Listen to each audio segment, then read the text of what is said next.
people aren't taught that comparing what we have to their hypothetical, politically, ideologically motivated utopia is actually a bad idea. You know, because it just isn't difficult to take a look at a system like our system and say, well, look at all the problems it has compared to a hypothetical system that doesn't have any problems at all. It's like, well, yeah, man, there's problems. There's, you know, we've taken like 99% of the fish out of the ocean, and you know, the degree to which our current level of economic activity is truly sustainable without alteration is at least debatable, even though I don't think it's nearly as terrible as people make it out to be.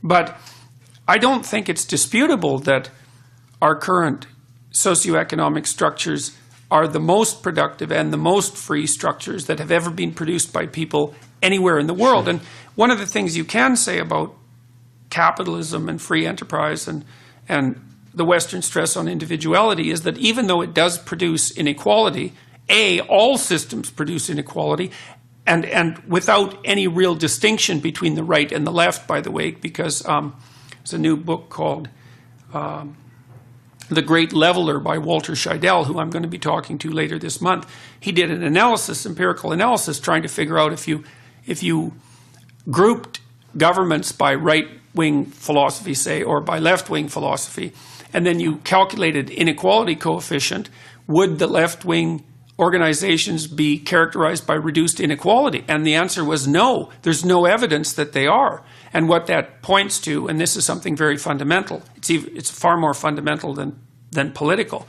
is that inequality is the rule in cooperative/competitive organizations. You can't posit a value without producing a hierarchy, right? Because you posit a value, say this is worth doing. Everyone says, yeah, this is worth doing. Well, then what happens automatically is that it turns out that some people are better at doing it than other people, no matter what it is. Well, then they get better and better at it, like the Pareto principle that you talk about. Well, there's that too, and then they start getting better at it. So the problem is that if you're going to posit a value, which you have to do if you're going to act, then immediately you create a hierarchy. And you also build into the value claim, the claim that A is better than B, you also build into that the idea that if A is better than B, then people who are doing better at A should be differentially rewarded compared to people who aren't.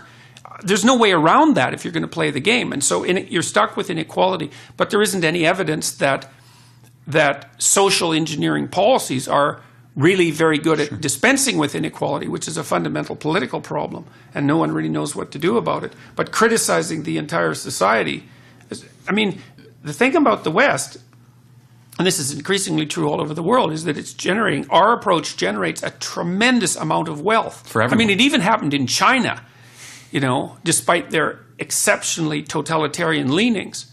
And so what happens with the lefties is that they say, well, inequality is a consequence of the West and a consequence of capitalism, which is a palpably false claim.